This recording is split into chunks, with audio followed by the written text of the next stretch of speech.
Knee pain, back pain, shoulder pain, ఎటువంటి మొండి నొప్పులనైనా తగ్గించే clinic Indo British advanced pain clinic. ఈరోజు ముఖ్యమంత్రి కుర్చీ కోసం, అధికారం కోసం జగన్మోహన్ రెడ్డి ఎంతగా దిగజారిపోతాడనే దానికి ఒక నిదర్శనం.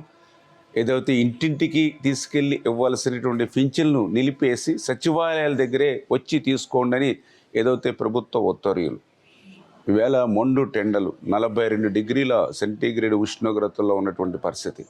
ఇటువంటి స్థితిలో ఆ అవ్వ తాతమ్మలు మరి ఇంటి దగ్గర నుంచి సచివాలయాలకు వచ్చి పెన్షన్ తీసుకోవడమే కష్టం.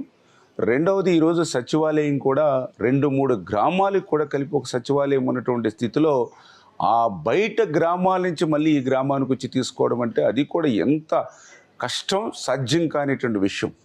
అయినప్పటికీ కూడా ఈ ప్రభుత్వం మూర్ఖత్వంగా సచివాలయాల దగ్గరే పింఛన్లు తీసుకోండి అని చెప్పడం అంటే తమ రాజకీయ లబ్ధి కోసం, కుటిల రాజకీయాలు చేసుకోవడం కోసం ఆ వృద్ధులను, వితంతుల్ని, దివ్యాంగులను కూడా వదలదు అనేటువంటి విషయం చాలా క్లియర్గా మనందరికీ కూడా అర్థమవుతున్నటువంటి పరిస్థితి.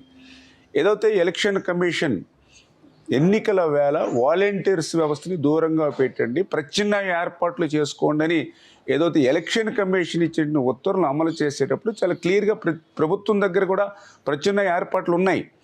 మేము కూడా తెలుగుదేశం పార్టీ తరఫున డిమాండ్ చేశాం. ఏదైతే ఈవేళ ప్రతి సచివాలయానికి కూడా యావరేజ్ని 400 పింఛన్లు ఉన్నాయి. స్టేట్ వైడ్ సచివాలయాల సిబ్బంది పింఛన్లదారుల సంఖ్య చూస్తే ప్రతి సచివాలయానికి యావరేజ్ 400 పింఛన్లు ఉన్నాయి. ప్రతి సచివాలయానికి కూడా మరి 10 మంది సిబ్బంది యావరేజ్ని ఉన్నారు. అంటే ఒక్కొక్క సిబ్బందికి యావరేజ్ని 40 పింఛన్లు పంపిణీ చేస్తే ఖచ్చితంగా 1 or 2 అంటే 1-2 రోజుల్లోనే, మరి తప్పితే 3 రోజుల్లోనే ఖచ్చితంగా వాళ్ళ ఇంటింటికి వెళ్ళి క్లియర్ చేయొచ్చు. అయినా కూడా అవకాశాన్ని వదిలి ఈవేళ సచివాలయాల దగ్గరికి రప్పించుకుని ఈ ఎండల్లో, మండు టెండల్లో, ఈ 42 డిగ్రీ సెంటీగ్రేడ్లో మరి ఆ వృద్ధుల్ని, వితంతుల్ని, దివ్యాంగుల్ని హింసించాలి అనేటువంటి మరి ఏదైతే ఈ యొక్క జగన్మోహన్ రెడ్డి మరి వైఖరి చూస్తూ ఉంటే ఆయన మానవత్వం లేనటువంటి వ్యక్తిగా మరొక్కసారి గుర్తించబడినటువంటి పరిస్థితి. మరి దీనిలో ఎవరైతే సెర్ఫ్ CEO మురళీధర్ రెడ్డి, అదేవిధంగా మరి ఏదైతే ఈ అలా గవర్నమెంట్ CS జవహర్ రెడ్డి, మరి వీళ్ళు కూడా తమ ఆలోచనలు పునరాలోచన చేసుకోవాల్సిన అవసరం ఉంది. జగన్మోహన్ రెడ్డి తొత్తుల మాదిరిగా ఇటువంటి నిర్ణయాలు తీసుకొని మరి ఏదైతే ఆ ప్రజల్ని, ఆ వృద్ధుల్ని, వితంతుల్ని, దివ్యాంగుల్ని ఇబ్బంది పెడితే తెలుగుదేశం పార్టీ, జనసేన, బీజేపీ చూస్తూ ఊరుకునే ప్రశ్నే లేదు.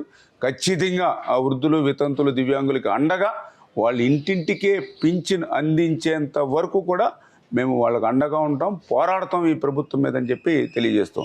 మరిన్ని వీడియోస్ కోసం ఛానల్ ని సబ్స్క్రైబ్ చేయండి, లేటెస్ట్ అప్డేట్స్ కోసం వాట్సాప్ ఛానల్ ని ఫాలో చేయండి అండ్ లింక్ డిస్క్రిప్షన్ లో ఉంది.